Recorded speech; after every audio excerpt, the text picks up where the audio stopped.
This is Cruise Radio. I cruise a lot, and I always sail with travel insurance. You should too. Get a free quote today at tripinsurance.com. Here we go. Broadcasting from the tripinsurance.com studios in Jacksonville, Florida. This is Cruise Radio. A couple of months ago, Sheldon took a 9-night cruise aboard Celebrity Apex over to the Eastern Mediterranean.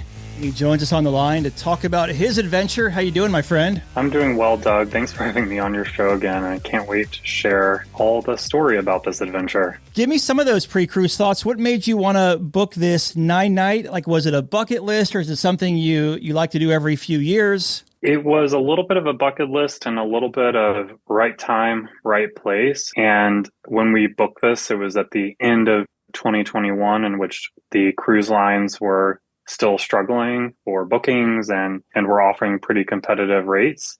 And the offer was too good to pass up, and the itinerary was really cool and definitely was a bucket list type of thing to go to Israel, Egypt, and Turkey. It's amazing how, when you look at the pricing right now and what they were back in 2021 at the restart, night and day. Yes, very much so, because we did compare notes from since we booked, obviously, almost 2 years in advance to people who booked more closely. There was a significant uptick in pricing for those people in similar cabins and similar amenities. You had to make your way over to Athens. So how much pre-cruise time did you do over in Athens before you boarded Apex?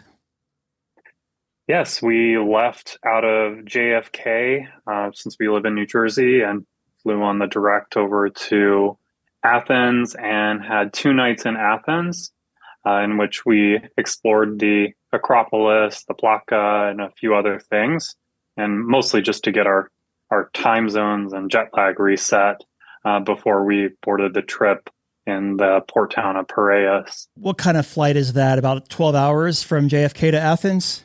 Give or take. I think when we were flying, there was an anomaly happening with the jet stream. So it was like 45 minutes to an hour shorter than what it should have been. Most of the delay was in JFK due to inclement weather. So we did sit on the runway for about an hour before we actually did take off, which we survived. You land in Athens, but the cruise port's about, 45 minutes away from Athens city center? Yeah, it's not too bad of a Uber drive, 20, 30 minutes or so. I think the unique part about Athens, and it may be similar, Doug, to other European departures, is they don't have the sophisticated terminals that you would find in the U.S. ports like Miami, Port Everglades, or Cape Canaveral, similar to just kind of like a warehouse sitting on a pier, and then you go through security and then get on the ship. You make your way on board Celebrity Apex. What were your first impressions of her? So this was the second impression since we did cruise on her in 2021. So again, she and the Edge Class series is a beautiful ship. Having the ability to see her brand new, and now after several years, you are starting to see some of the wear and tear that's probably going to be addressed in an upcoming dry dock. But all in all, she has held up pretty well and is still a beautiful ship with beautiful artwork and a pretty intuitive design where it's not too hard to navigate and find your way around. When you say wear and tear, do you mean carpet kind of looking worn a little bit at this point? A little bit in some venues. The carpet and the seats were showing, where a lot of impressions. And the 2 big notable pieces that I thought were odd were in the gym and also in the buffet. 2 of the windows were cracked, and they had put a white film to hide it. But I assume that most of that would be, addressed in a dry dock. But it was kind of strange to just kind of see those where they didn't really do a full fix. It was a little bit of a Band-Aid on the windows. You're on board the ship. You head to your stateroom. What kind of cabin did you book on this 9-night cruise? And what were your thoughts of it throughout the week? This was our first time being in a retreat on an Edge class ship. So comparing the last time we were on a retreat, which was in the Millennium, this was obviously a more purpose-built experience and stateroom. The stateroom is beautiful and did actually hold up very, very nicely. Not too much wear and tear from that perspective. One nice perk is with the Sky Suite room that we were in, it does have a larger balcony in which we were able to request our retreat host or butler in some other cruise lines to deliver a lounger to the balcony so that we could enjoy with one of the 3 sea days that we had. Now, I'm curious, what do you, like, you have a butler. What are you using the butler for? I think the big items that the benefit of having a butler or even the retreat concierge team is sometimes they can handle some of the transactions that you may need to make with the shore excursion desk, guest relations, or maybe with dining, that maybe your excursion's a little later and you want to change a dining reservation that you have a little later. Otherwise, I know some people do use them extensively, but we normally keep it at a minimum just because we're pretty self-sufficient from that perspective. I remember my very first time ever having a butler. It was on Seabourn up in Alaska. Kind of weird, but she was really, really cool. And the second time was on Norwegian Getaway out of Manhattan a couple of years ago. And I just really didn't know what to have him do. So I was just like, keep the candy jar full for me. Snacks. He's the snack guy for you. Exactly. Let's talk about the dining on Apex. And we'll start at the top at the buffet, the Ocean View Cafe. How was that? It was on par with what we had expected, being on the ship several years later. From our perspective, being on the ship during beginning or the end of lockdown and shutdown to now, we didn't notice any notable difference in the quality or the variety. Mostly just being that the ship was full and the buffet was full.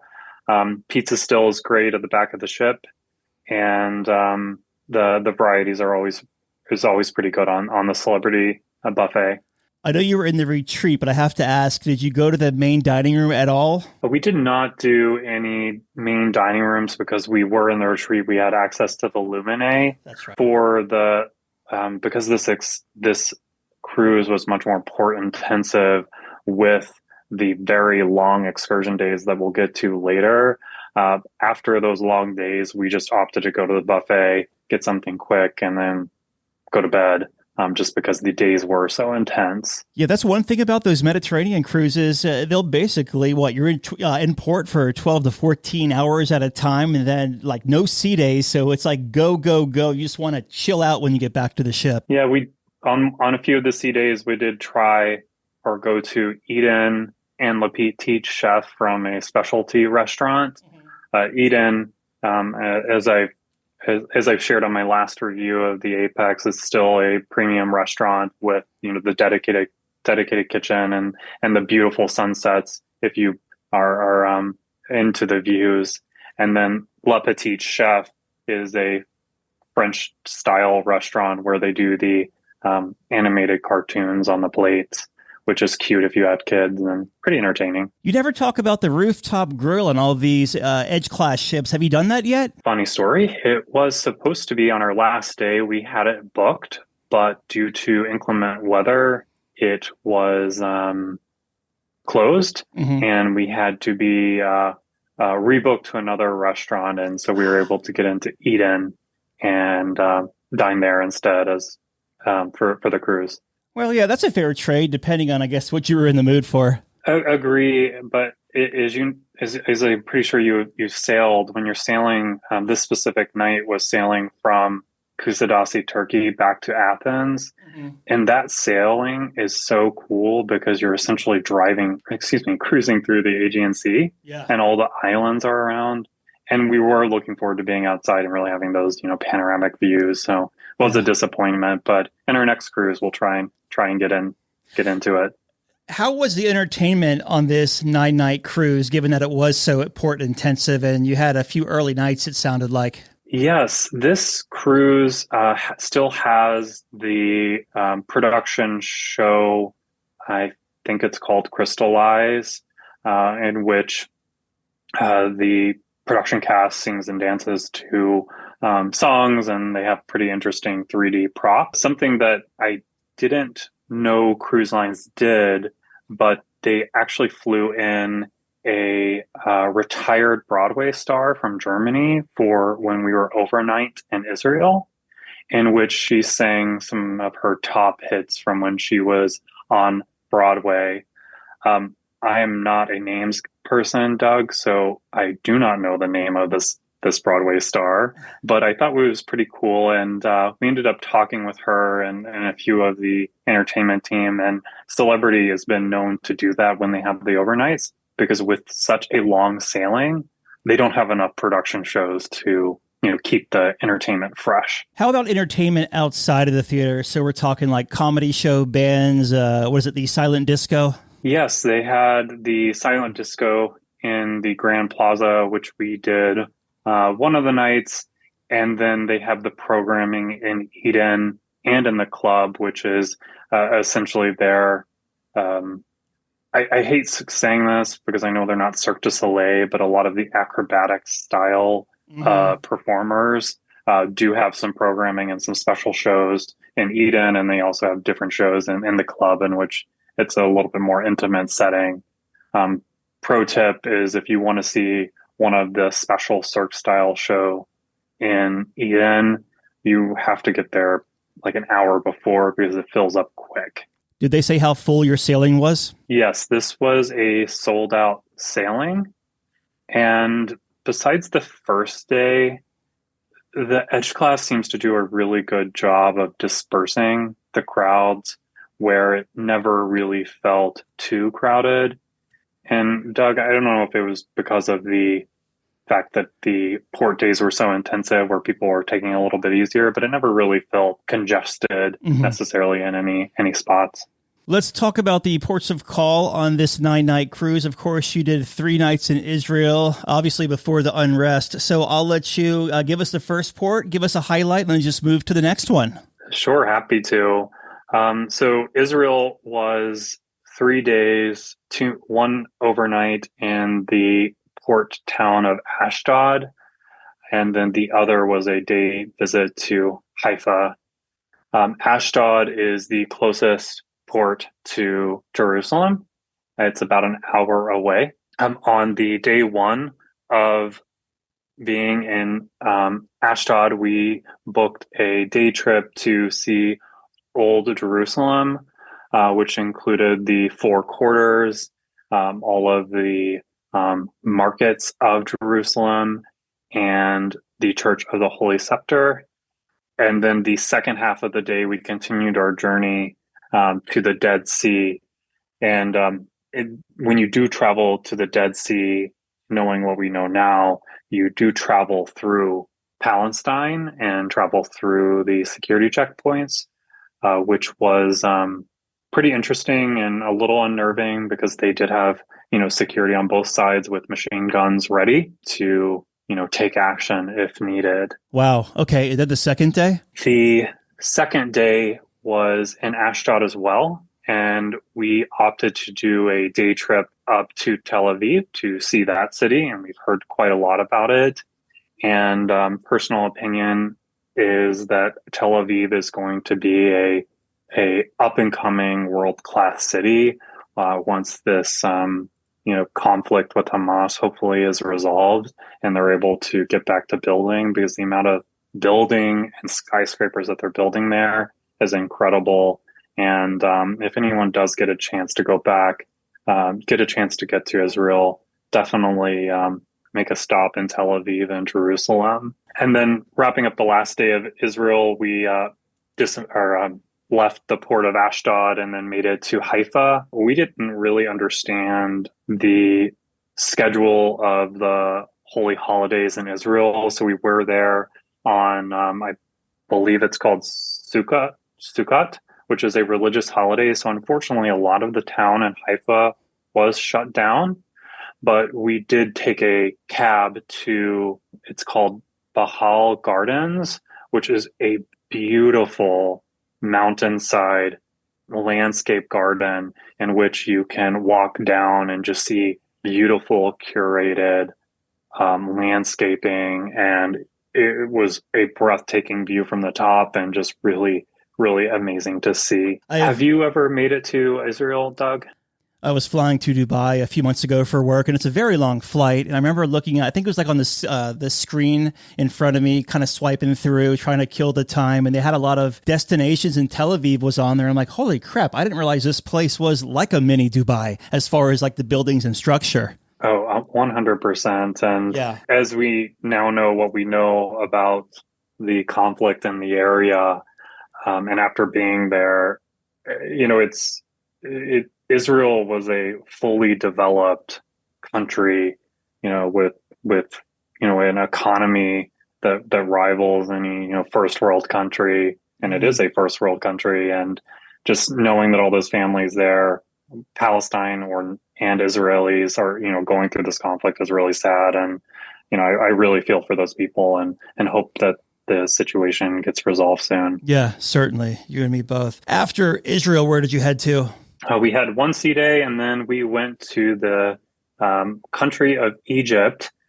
Egypt has, I think, 2 cruise ports, and the cruise port that we were in was Alexandria. And if you've ever watched the movie Cleopatra, this is where a lot of the romance between Julius Caesar and Cleopatra apparently happened. Egypt was a bucket list country and a really interesting place to visit. It is definitely struggling with such a juxtaposition of the pyramids and modern, buildings, with a lot of poverty and just a lot of poverty in the country. From an excursion perspective, we had day 1 booked a trip to the pyramids, and included in that was a stop at the Mosque of Muhammad Ali, which was next to the quarries, where you saw where they cut the blocks out of the mountain to build the pyramids, and then would float them over to where Luxor and where they built the pyramids while the Nile was flooded. We also had lunch on a Nile River cruise, which was downtown Cairo, in which you could see some of the more industrial side of the city. And then when we were at the pyramids, we opted to get on a camel and do a camel ride and get a picture of us on the camel in front of the pyramids. All in all, was really cool to see. But in my opinion, and again, this is my observation, is they definitely have humanitarian issues that need to be resolved. And if you do have any of your patrons or listeners going, just make sure you go with an open mind to realize that this is not as developed as most European countries are. How far are the pyramids from where the ship docks? Because like Rome, for instance, city center is an hour away from the pier. It is a 3-hour ride each way. Okay. From a logistics perspective, the cruise line books the you book through the cruise line, or you could book on your own. And we opted to book through the cruise line due to knowing it was not as developed country. Yeah. They have a bunch of essentially tour buses lined up at the port, and you get on your respective bus with your armed security guard, and begin the trek across the desert to Cairo. I love that picture you sent me of you on the camel with the pyramid. That must have been such a highlight. Yeah, that was the highlight of definitely seeing the pyramids. Otherwise, we did hear, this is of course secondhand accounts of some challenges with their transportation, where buses got essentially stranded in the interstate when a rainstorm came through. One bus broke down, and they were majorly delayed. And then, of course, another situation where some people were impersonating cruise line employees from Celebrity. They had printed T-shirts and name tags, and were trying to get tips from people for taking pictures. So it was much more intense than what we were expecting. Just, I guess, important to see that that not all of the world is in your Western material and nice and manicured, nice and manicured locations.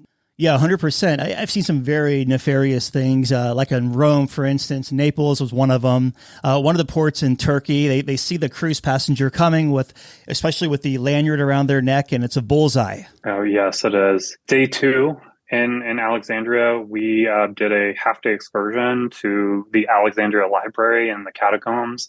And the Alexandria Library is beautiful, modern building, and this is the famous library that had all the scrolls in it, from the Egyptian and Roman times. And again, it was just so strange to see the juxtaposition of such poverty with such beautiful modern architecture. Mm-hmm. The only thing that we didn't get to do that was on the list was to see King Tut. We couldn't make it work with the schedule and with it. So hopefully they'll have a tour of King Tut through Europe, or maybe in the US again, where we'll get to see all the golden sarcophaguses and all that stuff. Or go to the exhibit at the Luxor in Vegas. That is true if you want the manicured version of it. What was up next? After that, we got back on the ship and went to Kusadasi, which I think, and I don't know if you've been there, but it seems to be like a pretty common stop for tours to Greece. Really beautiful, a beautiful port. We didn't have anything planned. We just got off the ship, walked through the market a little bit, did a little shopping, and then got back on. After 9 days, we were beat. So it was our last day, was in Turkey, and we just really wanted to just relax because we were kind of on this whirlwind of eat, sleep, tour, and we were ready to wrap things up and get back home. All right, so you make your way to Piraeus, which is the port for Athens. It's time to get off the ship. How was the debark process? Debark was great. We did do the self-assist debarkation where we walk off with our bags. That way we kind of can control the timing a little bit better. We were off the ship as long as it took just to walk off the ship, through the lines and the queues, less than 20 minutes. We always book, when we're in Athens and in Europe, a company called Welcome Pickups, where you get a driver to take you to the airport. I believe our flight was around 1. So we had a couple of hours at the airport when we got there and hung out in the lounge and then took our flight back to JFK. It's so funny you mentioned Welcome Pickups. Such a great service. I've used them 3 times this year, and I'm using them again in a few weeks when I go back to Venice. I second that, Doug. Any first-time tips you have to offer someone either sailing the Eastern Mediterranean or Celebrity Apex? I think first-time tip is just come with your own opinions, eyes wide open. This isn't going to be your traditional, industrialized, developed trip. When you do these a little bit more exotic itineraries, and and also always know that you can come back to the ship, that you can always find your safe haven on the ship. I think I may know the answer to this next question, but looking back, what was the biggest highlight of this cruise? Biggest highlight was, of course, getting that picture in front of the pyramids and seeing, one of the wonders of the world. And I again, my people, my thoughts are with the people in Israel and Palestine right now. But, it was also a highlight to really be the only celebrity sailing to go to Israel and Egypt this year, because all the later sailings after our sailings were redirected to Eastern Med stops. So it's safe to say this ship had a few more people than you had sailing it in 2021. Yes, 400 to now 3,000, or right. what the number was. And I guess from a final thoughts on the ship perspective in the Edge class is, it's a really good intro to celebrity. After looking back on it, for 9 nights, did we need the retreat? Not necessarily. It didn't make or break our trip. If you're on the fence of booking, the Edge class, definitely go ahead and do it, and then retreat. If that's within your budget, go for it. If not, then don't try and splurge for it, because we would have had a perfectly fine 9 night sailing in a standard stateroom with with all the specialty dining options that are on board. We've been talking with Sheldon about his 9-night Eastern Mediterranean cruise aboard Celebrity Apex. Always good talking to you, my friend. Thank you so much for sharing this review of Apex. Thanks, Doug, and I hope to be on your show again soon. Just back from a cruise? Let's talk about it. Email Doug at cruiseradio.net. A big question we get at Cruise Radio is, how do I know if I need trip insurance? Simple answer. If you're getting on a plane, taking a road trip, or getting on a cruise ship, you need to have travel insurance. Hey, it's Doug Parker from my friends at tripinsurance.com. Not only does tripinsurance.com protect your vacation investment, but it also gives you peace of mind in case anything were to go wrong on your trip. How do they do it? They offer 3 different types of trip insurance policies. Good, better, and best. One policy for every vacation budget. But it doesn't just stop there. They're up to 40% lower when you shop around on other comparison sites. Plus, tripinsurance.com offers 24-hour customer support before, during, and after your trip, online claims assistance, and travel alerts to let you know what's going on at your destination. But find out for yourself. Check out tripinsurance.com. All right, Dougie, let's see what we got for you, buddy. Cruise Radio is produced at the tripinsurance.com studios in Jacksonville, Florida. Get cruise news, ship reviews, and money-saving tips every Thursday on Cruise Radio. If you've enjoyed this episode, please subscribe to the show. If you want to help spread the word, give Cruise Radio a 5-star review. Find Cruise Radio where you listen to your favorite podcast or online at cruiseradio.net. I'm your announcer,